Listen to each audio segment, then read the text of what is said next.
بسم الله الرحمن الرحيم. بالسند المتصل منا إلى الإمام الترمذي رحمه الله تعالى قال: باب كراهية ما يستنجى به. استنجا کرنا پاکی حاصل کرنے کے ذرائع میں کن چیزوں کا استعمال مکروہ ہے.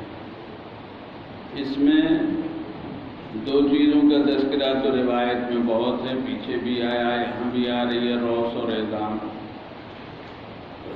اس کے علاوہ بعض روایات میں ایک دو چیزوں کا تذکرہ اور بھی آیا ہے، جیسا کہ امام طحاوی وغیرہ نے ذکر کیا ہے.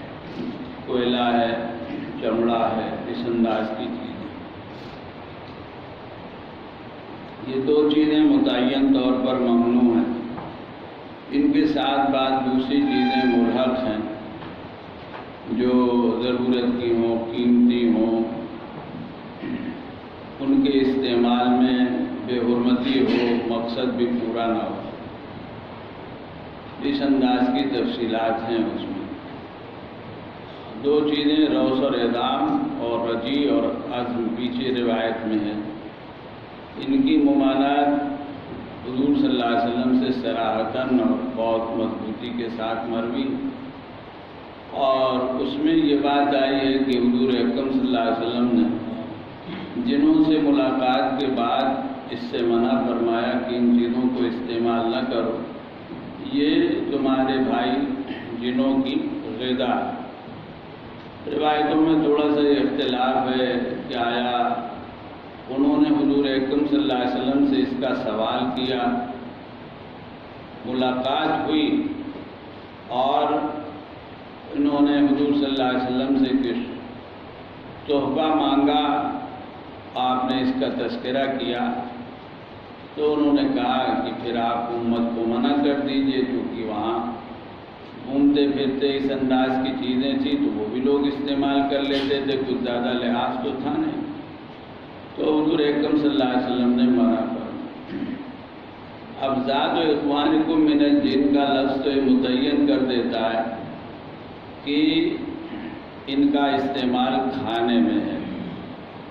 اگرچہ روث کی نسبت سے کچھ لوگوں نے تو دوسری بات کہی کہ مثلاً انسانوں کی طرح کھیتی باڑی کرتے ہیں تو اس میں بطور کھاد کے استعمال ہوتا ہے، لیکن جب روایت میں صراحت ہے ذات کی تو وہ بالواسطہ ہوا، یہ براہ راست ہے. دونوں چیزیں خود ان کی غذا ہیں یا اس میں بھی کچھ تفصیل ہے، ظاہر یہی ہے، اور اس کا ذکر بھی بعض روایات میں. روث جو جانوروں کا پودلا ہے، اور ظاہر ہے کہ ایسے جانوروں کا جو گھاس چارہ پتا اس انداز کی چیزیں کھاتے ہیں، تو یہ ذات ہے ان کے جانوروں کا، اور ہڈی ذات ہے خود ان کا. اور اس میں اس طرح کی چیز بھی آئی ہے، حضور صلی اللہ علیہ وسلم نے چونکہ ان کو تو پتن دیا، دعا فرمائی، جو بھی ہو، کہ ان چیزوں کو جب وہ اس غرض سے اٹھاتے ہیں تو اللہ تعالیٰ ان کو صاف ستھری اور تازہ غذا بنا دیتے ہیں. یعنی ہڈی پہ گوشت آ جاتا ہے، اور وہ روث وہ گھاس وغیرہ اس طرح کی چیز ہو جاتی ہے. روایات میں ذبیحہ وغیرہ یا غیر ذبیحہ اس طرح کی باتیں بھی آئی ہیں. بہرحال یہ دو چیزیں متعین طور پر ممنوع ہیں. اور پھر یہ بات آتی کہ ان کو استعمال تو نہیں کرنا چاہیے، لیکن اگر کسی شخص نے استعمال کر لیا تو آیا اس حکم کی ادائیگی ہوگی. تو ایک رائے تو یہی ہے کہ جب منع ہے تو سوال نہیں پیدا ہوتا، لیکن حنفیہ کے ہاں ایک معروف قول میں اور بعض دوسرے حضرات کے ہاں بھی ہے کہ اگر کسی شخص نے استعمال کر لیا، کرنا نہیں چاہیے، تو چونکہ تقلیل ہو جاتی ہے جیسے ڈھیلے سے ہوتی ہے، لہذا استنجے کے حکم کی بجاوری ہو جائے گی کراہت کے ساتھ ممانعت کو دیکھتے ہوئے. یہ کراہت تحریمی ہے، تنزیہی ہے، اس میں بھی خود ہمارے حضرات کا اختلاف. باب کراہیت ما یستنجا بہ، وبی قال حدثنا حناد قال حدثنا حفص بن غیاث، کپڑے جو بیکار ہیں اس انداز کی چیزیں بھی استعمال ہو سکتی، مقصد ان سے پورا ہو جائے، جیسے کہ بات آئی کہ بھائی پتھر کے قبیل کی چیزیں جو ایسی ہیں کہ ان سے مقصد پورا نہیں ہوگا تو ان کا استعمال نہیں کر سکتے۔ ہاں جو پتھر ایسا ہو، کچھ مٹی وغیرہ، کیونکہ قدرت کا نظام ہے، پتھر بھی نہ جانے کتنے قسم کے ہیں، زمین کتنے قسم کی ہے۔ آپ گھومے پھریں، سفر کرتے ہیں تو دیکھتے چلے راستے میں، تو آپ کو جو پہاڑ دکھیں گے وہ بعض بالکل ننگے دکھیں گے، ایک پیڑ نہیں ہے، صرف چٹانیں ہیں۔ بعض میں آپ کو پورا جنگل دکھے گا، کیونکہ وہاں صرف پتھر نہیں ہے۔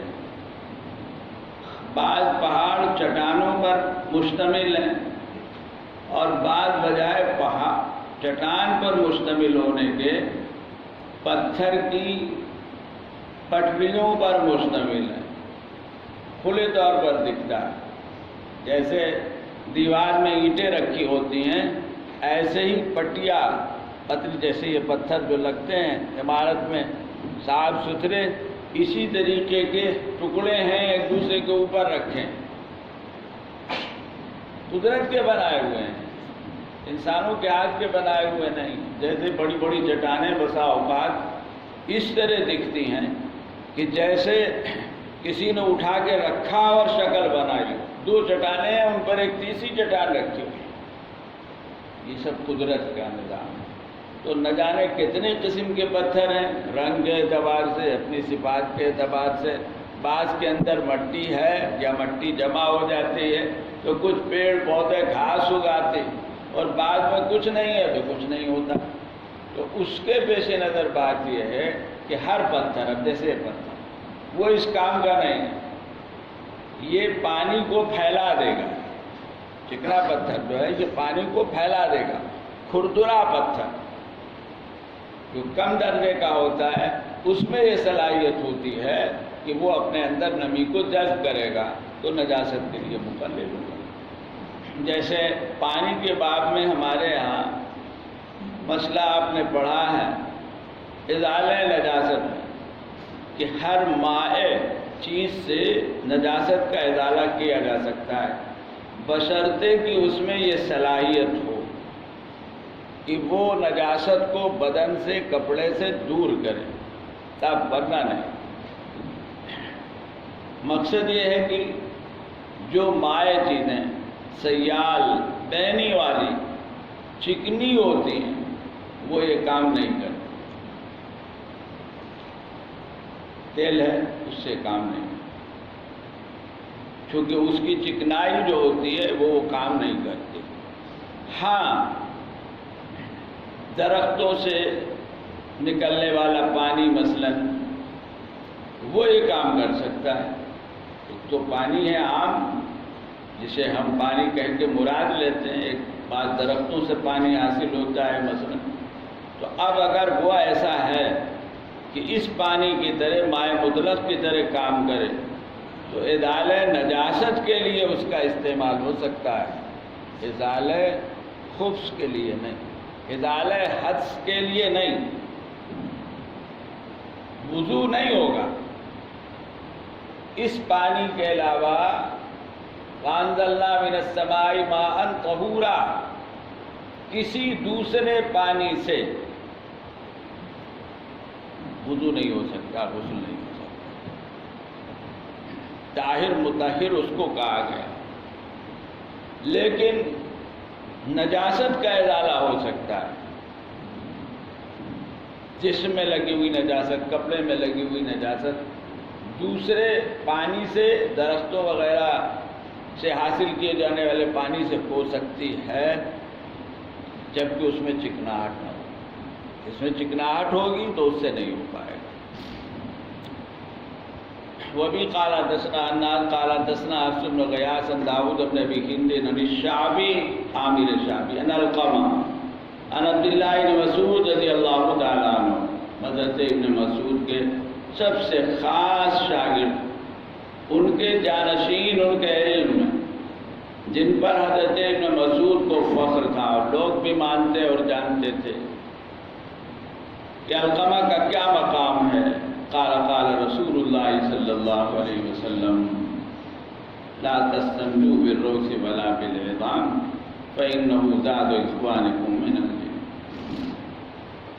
بات یہ چل رہی تھی کہ اگر استعمال کر لیا تو استنجا ہو جائے، کرنا نہیں چاہیے۔ اس میں بعض آثار صحابہ وغیرہ کے آئے ہیں، کہیں ان سے استدلال ہے، حضرت عمر کی طرف نسبت ہے ابن حزم وغیرہ کے ذکر کرنے کے مطابق کہ ہڈی سے کر انہوں نے یہ کام کیا۔ کبھی کوئی چیز نہیں ملتی، اصل میں مجبوری ہوتی ہے۔ فَإِنَّهُ زَادُ إِخْوَانِكُم مِّنَ الْجِنِّ، یہ جو تمہارے بھائی جنوں کے لیے زیادہ راہ ہے، وہ بھی باب نبی ہریرہ و سلمان و جابر و ابن عمر، حضرت سلمان کی روایت پیچھے گزری۔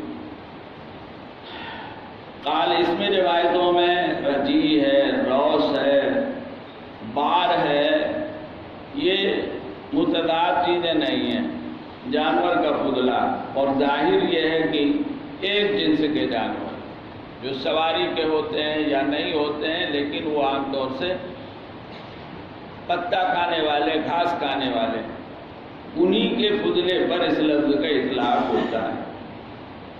قال ابو عیسیٰ وقد روى هذا الحديث اسماعیل بن ابراہیم وغیرہ عن داؤد بن ابی ہند عن الشعبی عن علقمہ بن عبد اللہ انہ کان مع النبی صلی اللہ علیہ وسلم لیلۃ الجن الحدیث بطول۔ بعض لوگوں نے داؤد بن ابی ہند کے شاگردوں میں اس روایت کو اس طرح نقل کیا ہے کہ لیلۃ الجن میں ابن مسعود حضور صلی اللہ علیہ وسلم کے ساتھ تھے اور وہاں جو ہے یہ واقعہ پیش آیا۔ فقال الشعبی ان رسول اللہ صلی اللہ علیہ وسلم قال لا تستنجوا بالروث ولا بالعظام۔ یہ روایت اس طرح امام ترمذی اس لیے لا رہے ہیں کہ پیچھے یہ ہے عن الشعبی عن علقمہ عن ابن مسعود قال قال رسول اللہ صلی اللہ علیہ وسلم، یعنی شعبی نے علقمہ کے واسطے سے ابن مسعود سے حضور اکرم صلی اللہ علیہ وسلم کے قول کے طور پر صراحتاً اس کو روایت کیا، لیکن بعض دوسرے لوگوں کا کہنا ہے کہ یہ ٹکڑا جو اس روایت میں ہے وہ مرفوع حصہ شعبی نے علقمہ اور ابن مسعود کے واسطے کے بغیر نقل کیا۔ فقال الشعبی ان رسول اللہ صلی اللہ علیہ وسلم قال لا تستنجوا بالروث ولا بالعظام فإنه زاد إخوانكم من الجن۔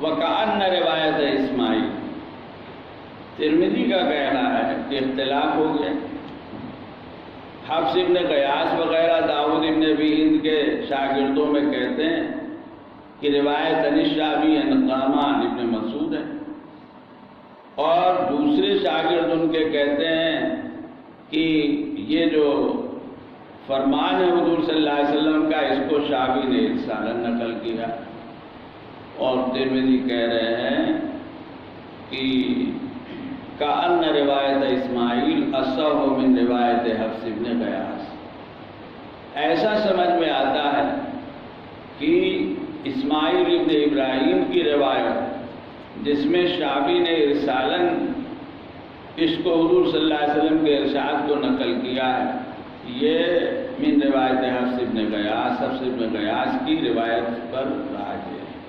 کیوں؟ اس لیے کہ کئی متابع ہیں اس کے، لیکن صورتحال یہ ہے کہ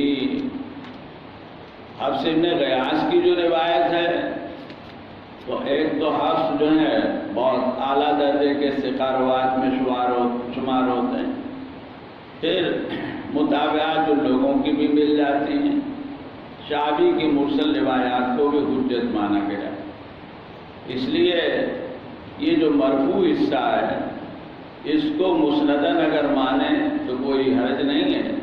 ایسا ہوتا ہے کہ بعض مرتبہ ایک روایت جو مسندن ثابت ہوتی ہے، روایت کرنے والے بار بار کبھی اس کو مرسلن روایت کرتے ہیں، کبھی مسندن روایت کرتے ہیں، لہذا دونوں چیزیں صحیح قرار دی جائیں گی۔ والعمل ولا هذا الحدیث عند اہل العلم، مسئلے میں کوئی اختلاف نہیں، کیونکہ صراحتاً بات آئی ہے روایتوں میں کہ حضور صلی اللہ علیہ وسلم نے منع فرمایا ہے، تو سبھی حضرات اس پر متفق ہیں کہ ان چیزوں کا استعمال نہیں کرنا چاہیے۔ عام حالات میں کبھی کسی نے کر دیا تو گنجائش کی بات حنفیہ کے ہاں، دوسرے حضرات کے ہاں۔ وفی الباب عن جابر وابن عمر باب الاستنجاء بالماء، یہ باب امام بخاری بھی لائے ہیں، کیونکہ بعض ظاہریہ وغیرہ نے پانی کے استعمال سے انکار کر دیا ہے، بعض فقہائے مذہب کی طرف بھی نسبت ہے، تو مقصد اس کا یہ ہے کہ یہ درست نہیں ہے، یہ حضور اکرم صلی اللہ علیہ وسلم سے قوت کے ساتھ ثابت۔ روایات ایک تو وہ ہیں کہ جن میں صرف پتھر کا تذکرہ ہے، ایک وہ روایتیں ہیں کہ جن میں صرف پانی کا تذکرہ ہے، ایک وہ روایتیں ہیں جن میں دونوں چیزوں کا تذکرہ ہے۔ تو جب دونوں چیزوں کے ذکر والی اور پانی والی خالی روایتیں جمع کرتے ہیں تو تعداد بہت ہو جاتی ہے، اور اس میں کوئی شبہ نہیں کہ پتھر سے متعلق روایات بہت ہیں، ان کی تعداد زیادہ ہے، لیکن صرف پانی کی روایات بہت مضبوط ہیں، اور اسی کے ساتھ ساتھ بات یہ ہے کہ جو جمع والی روایتیں ہیں دونوں چیزوں کے استعمال کرنے کی، تو ان کی بھی اچھی خاصی تعداد ہے اور ان میں قوت بھی، حتیٰ کہ بات یہ آئی ہے آثار صحابہ وغیرہ میں کہ چونکہ یہ ذاتی اہتمام ہے طہارت کے لیے، تو بعض حضرات نے تو یہ کہا کہ حضور صلی اللہ علیہ وسلم کے زمانے میں اس کی اہمیت زیادہ نہ رہی ہو، لیکن بعد میں صحابہ کرام وغیرہ نے جو توسع برتا تو یہ مستقل سنت ہو گئی۔ مصنف عبد الرزاق میں حضرت علی رضی اللہ تعالیٰ عنہ کی روایت آئی ہے، اور اس میں یہ بات آئی کہ انہوں نے ایک موقع پر فرمایا کہ دیکھو تم سے پہلے کے لوگ جو تھے ان کا معاملہ یہ تھا کہ ان کا فضلہ جانوروں جیسا ہوتا تھا، مینگنی کی شکل میں ہوتا تھا، کیونکہ ان کی غذا ہی کچھ اسی طرح کی تھی، لیکن تمہارا فضلہ مختلف ہو چکا ہے، دھیرے دھیرے غذا اور دوسری چیزوں میں تغیر ہوا تو نوعیت بدل گئی، جسم کا تلوث زیادہ ہونے لگا، تو حضرت علی نے فرمایا فَأَتْبِعُوا الْحِجَارَةَ الْمَاءَ، لہذا پتھر کے بعد پانی کا استعمال کیا کرو۔ اور حسن بصری نے کہا کہ صحابہ کا اس پر اجماع ہے، اس لیے اس کو ایک قوت ہو گئی ہے، اور آپ سے متعدد روایتوں میں صراحتاً اس کا ثبوت ہے۔ وبی قال حدثنا قتیبہ و محمد بن عبد الملک بن ابی الشوارب قال، دو شیخ ہیں، حدثنا ابو عوانہ عن قتادہ عن معاذ ادویہ، قتادہ ابن دعامہ، معاذہ بڑے درجے کی تابعیات میں ہیں، ثقہ، بڑے مقام والی حضرت عائشہ سے استفادہ کریں۔ قالت مرنا ازواجکن، حضرت عائشہ نے کسی موقع پر اپنے آنے والی خواتین سے فرمایا اپنے مردوں سے کہو، مرنا ازواجکن ان یستطیبوا بالماء، دیکھیے یہاں استطابت کا لفظ استعمال ہوا استنجا کے معنی میں، پانی سے پاکی حاصل کیا کریں، فإنی استحی، ان کے یہاں لوگ آتے جاتے تھے، فرمایا چونکہ یہ حیا کا ایک مسئلہ ہے، پردے اور ستر سے اس کا تعلق ہے، تو میں مردوں سے کہوں اچھا نہیں لگتا، تم کہو اپنے مردوں سے۔ فإن رسول اللہ صلی اللہ علیہ وسلم کان یفعل، آپ باہر جاتے حاجت کو تو پانی لوگ لے جاتے پہنچاتے، گھر میں بھی پانی رکھا جاتا، یہ روایتیں اہتمام کو بتاتی ہیں، حتیٰ کہ صحیح ابن حبان میں حضرت عائشہ رضی اللہ تعالیٰ عنہ کی ایک روایت کچھ اس قسم کی ہے کہ جب بھی خلا سے آپ نکلتے الا مس ماء، ہو سکتا ہے جب سے پہلے سے ہو، یا وہ جو اہل قبا کا قصہ آیا جو اس سلسلے کی سب سے مضبوط دلیل ہے، تو اس کے بعد سے ایسا ہوا ہو۔ وہ بھی بابن جریر ابن عبداللہ البجلی وانس وابی ہو رہا ہے۔ حضرت انس کی روایت ہے جس میں وہ فرماتے ہیں کہ آپ جب خلا کو جاتے تھے تو میں اور ایک انصاری لڑکا ہم دونوں پانی کا برتن لے کے جاتے تھے جس سے آپ استنجا فرماتے، پاکی حاصل کرتے۔ روایت مسند احمد وغیرہ میں۔ قال ابو عیسیٰ ھذا حدیث حسن صحیح وعلیہ العمل عند اہل العلم یختارون الاستنجاء بالماء۔ عام طور سے لوگ جہاں اہل علم ہے بغیر کسی اختلاف کے، اس کا مطلب یہ ہے کہ یہ جمہور علماء کا مذہب ہے۔ امام ترمذی کی رائے اور تحقیق میں اختلاف ہے ضرور، لیکن معمولی اس کا اعتبار نہیں۔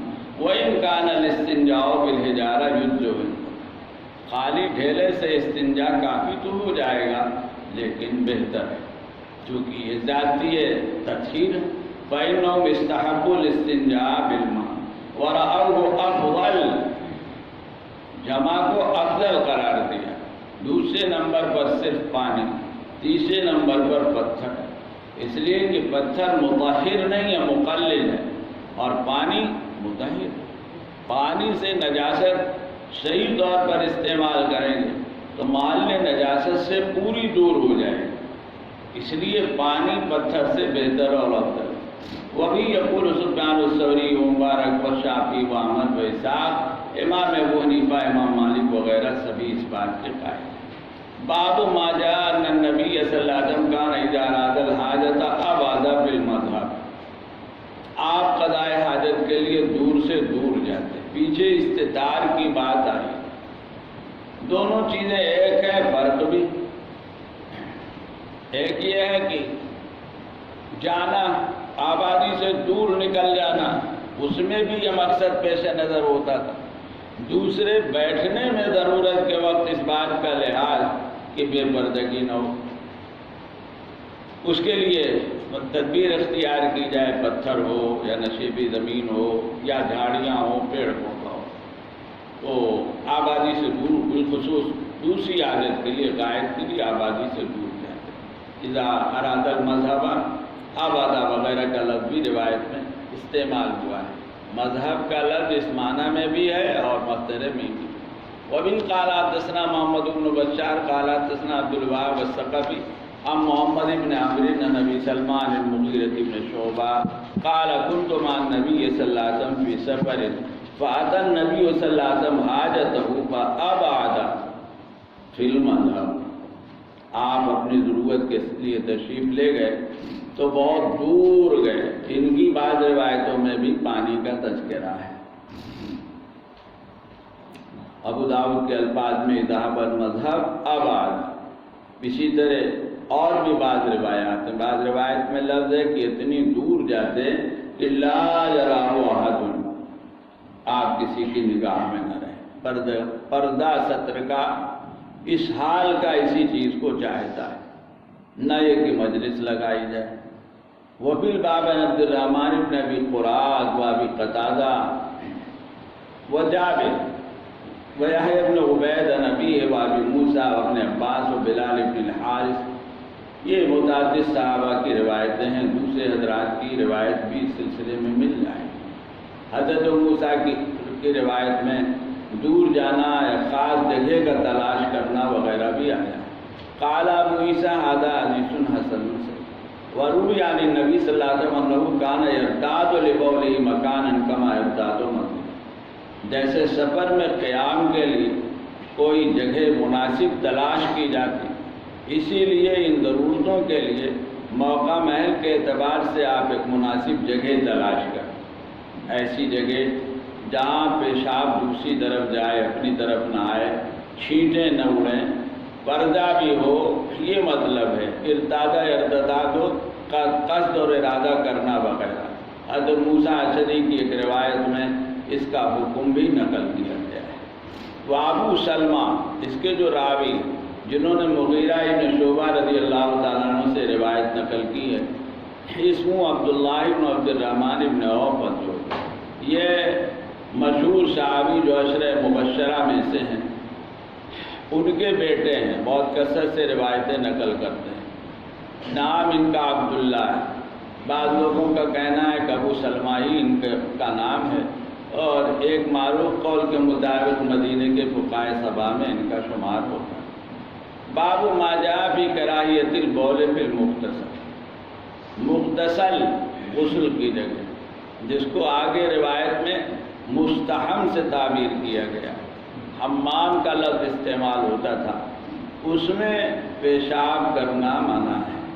ظاہر جو پاکی حاصل کرنے کی جگہ، وہاں اگر گندگی کی جائے گی تو مقصد کے خلاف ہوگا، اور آدمی جو ہے وہ الجھن میں بھی پڑ سکتا ہے، اس لیے نہیں۔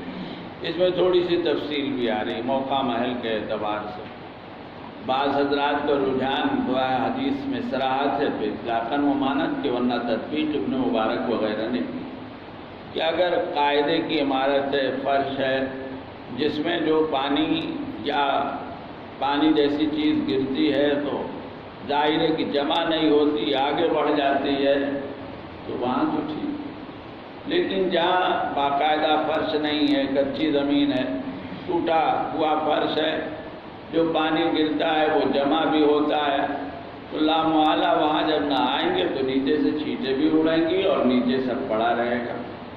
تو اس اعتبار سے کچھ فرق کیا جا سکتا ہے، لیکن بہتر تو یہی ہے۔ غسل خانہ جس کو کہتے ہیں، غسل خانہ صرف غسل کی جگہ، وہ پیشاب کی جگہ نہیں۔ ایک تو مشترک جیسے اب رواج ہو گیا، لوگ بنا لیتے ہیں، یہ بھی کام وہ بھی کام، تو بات دوسری ہو گئی، دونوں چیزیں الگ الگ ہو۔ لیکن اگر ایسا نہیں ہے تو غسل خانے کی وضع اس لیے نہیں، لہذا غسل خانے میں پیشاب عام حالات پہ نہیں کرنا چاہیے، یا پھر پانی خوب بہائے اہتمام کرے۔ وہ بھی قال حدثنا علی بن حجر وأحمد بن محمد بن موسى قال أخبرنا عبد الله بن مبارك عن معمر عن أشعث عن الحسن عن عبد الله بن مغفل، حسن بصری عبداللہ بن مغفل رضی اللہ تعالیٰ عنہ کی روایت، ان النبی صلی اللہ علیہ وسلم نہا ان یقول الرجل فی مستحم، آپ نے مستحم سے جو حمیم سے ماخوذ ہے، جس کے معنی گرم پانی کے آتے ہیں، اسی مناسبت سے غسل خانے کو حمام کہا جاتا تھا، لیکن ضروری تو نہیں ہوتا۔ اسی لیے ایک رائے یہ بھی آئی ہے کہ یہ لفظ ازداد میں سے پانی ٹھنڈا اور گرم دونوں پر اطلاق ہو جاتا ہے، ہو سکتا ہے غلبے کی وجہ سے یہ تعبیر استعمال کی جاتی ہے۔ بہرحال مستحم مغتسل کے معنی میں، ان ترمذی نے ترجمے میں مغتسل کا لفظ لا کر اشارہ کر دیا اس بات کی طرف کہ روایت میں جو مستحم ہے یہ مغتسل کے معنی میں۔ وقال ان عامۃ الوسواس میں، اور فرمایا کہ اس کی وجہ سے وسوسہ ہوتا ہے، بلا وجہ بھی ذہن خراب ہوتا ہے یا شیطانی تصرفات کو موقع مل سکتا ہے۔ وبالباب عن رجل من اصحاب النبی صلی اللہ علیہ وسلم، ایک روایت اور ہے جو ابو داؤد وغیرہ میں آئی ہے اسی مضمون میں، قال ابو عیسیٰ ھذا حدیث غریب لا نعرفہ مرفوعا الا من حدیث اشعث بن عمرو۔ امام ترمذی نے نہ حسن کہا نہ صحیح کہا، غریب کا لفظ اکثر و بیشتر امام ترمذی کے ہاں ذوق کے معنی اور مفہوم میں ہوتا ہے۔ تفرد کچھ اس طرح کا ہے کہ جس کی بنا پر امام ترمذی نے اس کو غریب کہا ہے۔ الا من حدیث اشعث بن عبداللہ، اشعث بن عبداللہ تنہا اس کو حسن بصری سے اور آگے گویا مرفوعا نقل کرتے ہیں عبداللہ بن مغفل، ویقال له الاشعث الاعمى۔ اب یہ اشعث ابن عبداللہ، ان کی نسبت سے بات آئی کہ یہی اشعث اعمى ہے، اور حمانی اور ازدی وغیرہ یہ بھی نسبت ان کی طرف کی جاتی ہے، یہ ایک ہی ہیں یا الگ الگ ہیں، کچھ یہ بھی ہو گیا ہے۔ تو ایک رائے یہ ہے کہ ایک صاحب جو ثقہ ہیں مثلاً اشعث ابن عبداللہ یا حمانی، اور ایک صاحب کمزور ہے۔ وقد کرے قوم من اہل العلم البول بالمغتسل، بہت سے حضرات نے اس کو پسند نہیں کیا۔ وقالوا، حدیث کے مطابق انہوں نے کہا عامۃ الوسواس میں، ورخص فیہ بعض اہل العلم، بعض حضرات نے اجازت دی، منہم ابن سیرین بدائع مطلق، وقیل لہ، بات آتی ہے کہ ان کے اجازت دینے پر کہا گیا کہ انہو یقال ان عامۃ الوسواس منہ، آپ کہہ رہے ہیں کہ کوئی حرج نہیں ہے، جبکہ روایت میں اس طرح کی بات آئی ہے، فقال ربنا اللہ لا شریک لہ۔ سوال پیدا ہوا، جب روایت ہے کہ اس میں اس کو وسوسے وغیرہ کا سبب بتایا گیا، تو انہوں نے یہ بات یعنی حضرت ابن سیرین نے کس بنیاد پر کہی؟ اولاً تو روایت بہت مضبوط نہیں ہے، دوسری بات یہ ہے کہ بات کہنے والا ظاہر ہے کہ اپنے علم و خیال کے مطابق بات کہتا ہے، لہذا انہوں نے کہا کہ ربنا اللہ لا شریک لہ، یعنی یہ سب چیزیں کوئی اثر نہیں رکھتی۔ قال ابن المبارک قد وسع فی البول فی المختصر، تو ایک رائے ہے کہ مطلقاً منع ہے زیادہ تر لوگ، ایک رائے یہ ہے کہ مطلقاً گنجائش ہے جیسے ابن سیرین۔ ابن مبارک نے کہا قد وسع فی البول فی المختصر اذا جرى فیہ الماء، اگر پانی وہاں رکتا نہ ہو، بہہ جاتا ہو تو کوئی حرج نہیں ہے، پیشاب کیا، اس کے بعد لامحالہ پاکی کے لیے پانی کا استعمال کیا، اب جو وہاں تھا وہ بہہ گیا، بچا نہیں، تو کوئی حرج نہیں ہے۔ اذا جرى فیہ الماء کا یہی مطلب، اسی کو کہا گیا ہے کہ بھئی اگر فرش نہیں ہے، مٹی ہے یا ٹوٹا فرش ہے تو لامحالہ وہاں پانی گرنے پر رکا رہے گا، جب بہت ہوگا تو نکلے گا اور باقی رہے گا، اسی میں پیشاب بھی۔ لیکن اگر باقاعدہ فرش ہے، نالی، تو پانی اپنے راستے سے پیشاب چلا جائے۔ قال ابو عیسیٰ حدثنا بذلک احمد بن عبد العامل، عبداللہ بن مبارک کے اقوال ان حضرات کے سب امام ترمذی رحمۃ اللہ علیہ کے پاس سند کے ساتھ ہیں، اور علل میں امام ترمذی رحمۃ اللہ علیہ نے سند کی وضاحت کی ہے اور بیان کیا ہے، کہیں کہیں پر اور اصولی طور پر استقلالاً بھی سند ذکر کر دی۔ ابن مبارک کا یہ قول، اس کی سند کیا ہے؟ تو فرماتے ہیں کہ میں نے احمد بن عبد عاملی سے سنا، عن حبان عن عبداللہ بن عمر، جنہوں نے ابن مبارک کے شاگرد حبان کے واسطے سے یہ بات سنی، عن حبان عن عبداللہ بن عمر۔ اسباب کے طور پر جو بات آئی ہو سکتا ہے، فرمایا گیا ہے حدیث کے اعتبار و ثبوت کی بنیاد پر ہی یہ مانا جائے گا، اور امام ترمذی نے اس کو نقل کیا ہے، اللہ تعالیٰ نے بہت سی چیزیں اسباب سے جوڑ رکھی، تو ایسا بھی ہوتا ہے۔ جیسے بات آئی کہ بھائی قضاء حاجت کو جاؤ تو یہ دعا پڑھو، وہاں شیطان رہتے ہیں، وہ تصرف کرتے ہیں، تو اب وہ اسباب کے قبیل کی چیز ہے، ایسے ہی ہے جو کہ وضع کے خلاف ہے۔ یہ جگہ پاکی حاصل کرنے کے لیے ہے تو اس کو پاک ہونا چاہیے۔ اب ہم وہاں پیشاب کریں گے، گندگی کریں گے، تو پھر پاکی حاصل کرنے کی جگہ گندگی جمع رہے گی اور وہ ہم کو نقصان پہنچائے گی۔ بس اوقات اس کی وجہ سے جس چیز کو یہاں کہا گیا، خود جو لوگ پاکی کا زیادہ اہتمام کرتے ہیں ان کو وسوسے ہونے لگتے ہیں، کہیں ایسا نہ ہو، کہیں ویسا نہ ہو، ایسا تھا وغیرہ ذالک، تو وہ جو مقصد ہے نہانے دھونے کا، پاکی حاصل کرنے کا، وہ بھی فوت ہو جاتا ہے۔